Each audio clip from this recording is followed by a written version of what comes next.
Namaskar. Welcome back to another episode of Unravelling the Ramayana. In today's session, we'll be talking about Rishi Vishvamitra. So, remember in one of the previous episodes, we had discussed about how Rishi Vishvamitra approached King Dashratha to ask Rama to accompany him in order to guard his yajna. This is the same Rishi.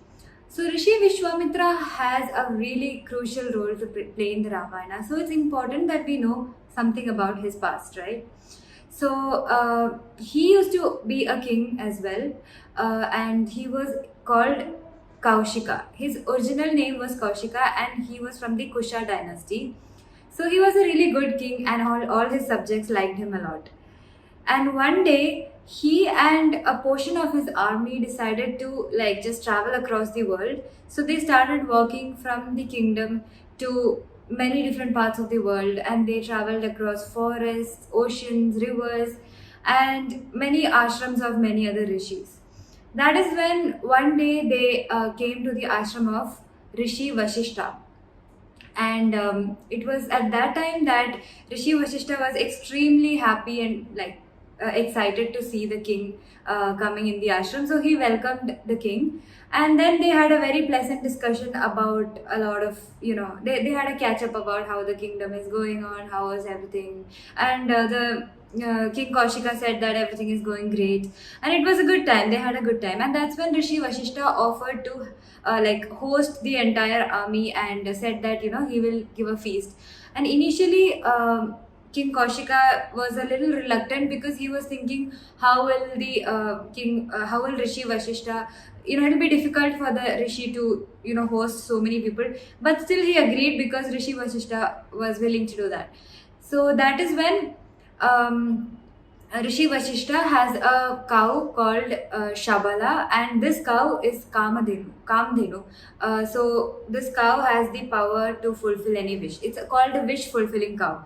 So Rishi Vashishta had that cow, and he called the cow and he requested the cow to provide the feast to all these to this entire army. And instantly the cow granted the wish, and there was this amazing feast for the king and the army, and everyone was very happy. So just before leaving, King Kaushika approached Rishi Vashishta and said that and he wanted that cow basically. So he went to Rishi Vashishta and he requested the Rishi to he said that he will give the Rishi 100,000 cows in exchange for this wish fulfilling cow. And Vashishta was taken aback. He was he was so generous, and he offered to host them. And now the king is asking for more. I mean, that's not fair, right? So he said that no, he cannot, because he cannot be separated from that cow. The cow is the reason for all his yajnas to go successfully, and it's not possible. Even if you give me 100 crore cows in exchange, it's not possible. So the king thought that this was a kind of a bargaining. Rishi Vashishta was, inviting him to bargain more. So he said that he'll give a lot of elephants, a lot of horses, a lot of golden chariots in exchange for this wish fulfilling cow. And still Rishi Vashishta was very, very sticking to his answer and said that he will not exchange the cow no matter what. This angered King Kaushika. He was not willing to take no for an answer. So he decided to forcefully, take the cow away from the Rishi.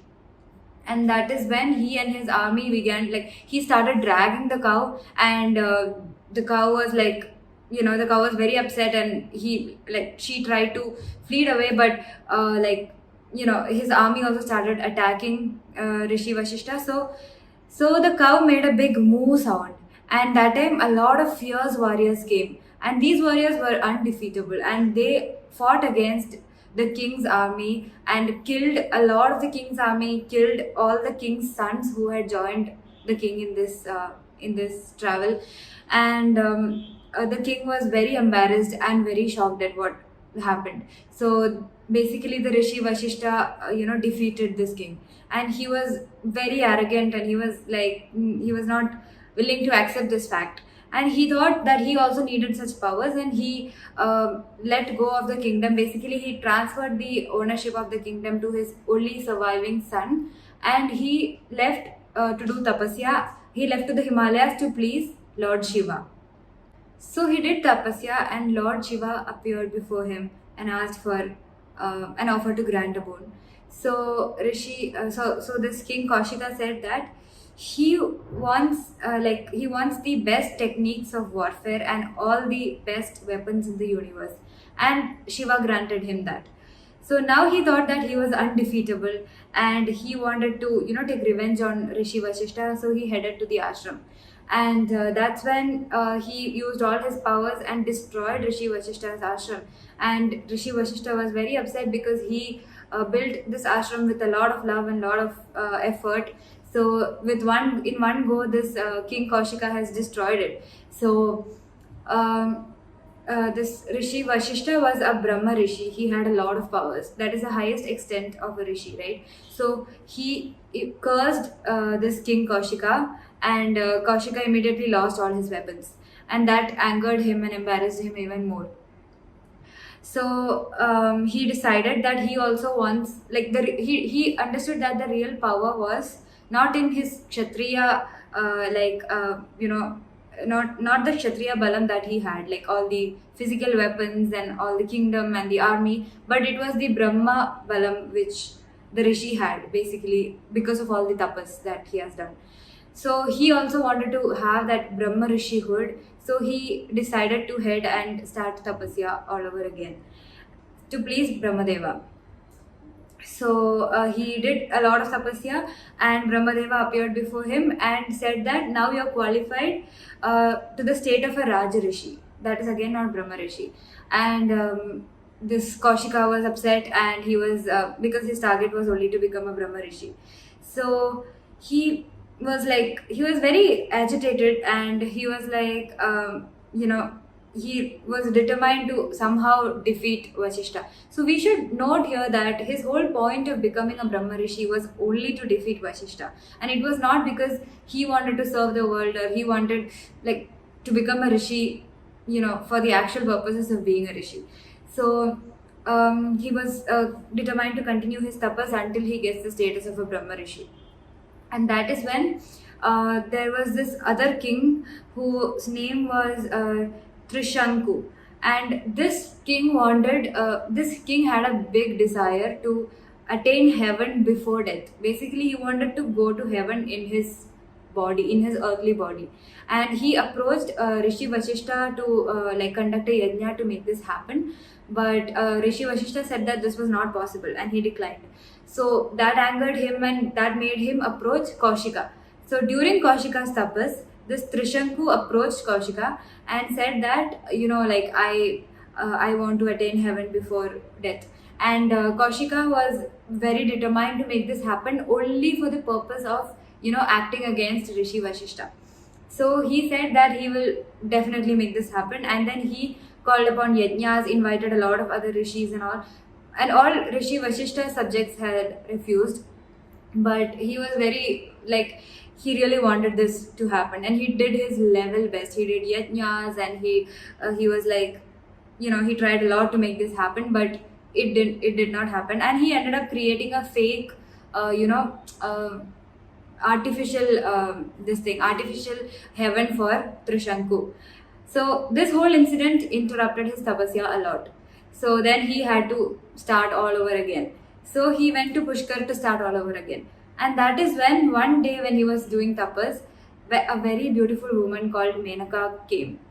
And his eyes fell upon her, and he was overpowered with lust. And he was he wanted to spend time with that woman, and then they started spending time, and they spent the next 10 years together. And that is when he realized that this is not what he wants. He wants to defeat Rishi Vashishta, and he doesn't want to spend the life as a normal man. So he asked Menaka to leave, and he continued his tapas. So he had all these distractions come his way, and it took away huge chunks of time, 10 years with this woman, and before that with the king Trishanku. So it was he had a lot of obstacles, a lot of distractions during his tapas. And that is when like he was again he wanted to continue the tapas after spending time with this woman. And he after this he managed to do a tapas without distraction, and he got maharishi, the status of maharishi. And after that he still didn't achieve brahmarishi, so he started doing tapas with his hands raised over his head. And he surrendered all food and water. He took no food, he was consuming only air. And he was surviving like heat, cold and rain. And he was an extreme strong tapasya, and many obstacles came his way, but he was determined and continued his tapasya for several years. And after many years of fasting, he finally prepared some food. And at the end of the tapasya, and just as he was about to eat, Indra disguised as a Brahmin and came to him begging for food. So he just very calmly gave up all the food that he had prepared for himself. And this made sure that he had like gotten rid of all his desires. And that is when Brahmadeva came and gave him the Brahma Rishihood. And now he lost all these negative tendencies of jealousy, anger, the mindset to take a revenge, embarrassment, all the negative emotions he got rid of, and he actually attained Brahma Rishihood. And Brahma Rishi is a higher state, where like if you are a Brahma Rishi, then like you have control over all your senses and all your desires. So he was very happy, but he wanted Rishi Vashishta to acknowledge that he was a Brahma Rishi. So he was very motivated by Rishi Vashishta. And so when Rishi Vashishta saw this Kaushika, he was very delighted that to see the transformation that took place in him. And he was saying that he was very pleased, and he acknowledges him as a Brahma Rishi. So so even though it all began with Kaushika being angry on Vashishta, now he was freed from anger, jealousy, and all the sense of revenge that he wanted to take. So thus he attained the name Rishi Vishvamitra. Vishvamitra means the friend of the world. And so like I said earlier, like Vashishta was the one, Rishi Vashishta was the one who convinced King Dasharatha to like send Rama along with Rishi Vishvamitra. So that was the kind of trust that Vashishta had in Vishvamitra. So and also, we all know the very famous Rigvedic Gayatri mantra, right? Gayatri mantra is one of the most sacred mantras, and it is attributed to Rishi Vishvamitra. So from this, we learn that the real strength lies in conquering our basic instincts of lust, anger, greed, attachment, pride, and jealousy. Real power is not in doing as we desire, but in making our senses and desires yield to our wisdom, in acting as we should rather than as we like. Real freedom lies in unshackling ourselves from the bondage of lies and dislikes.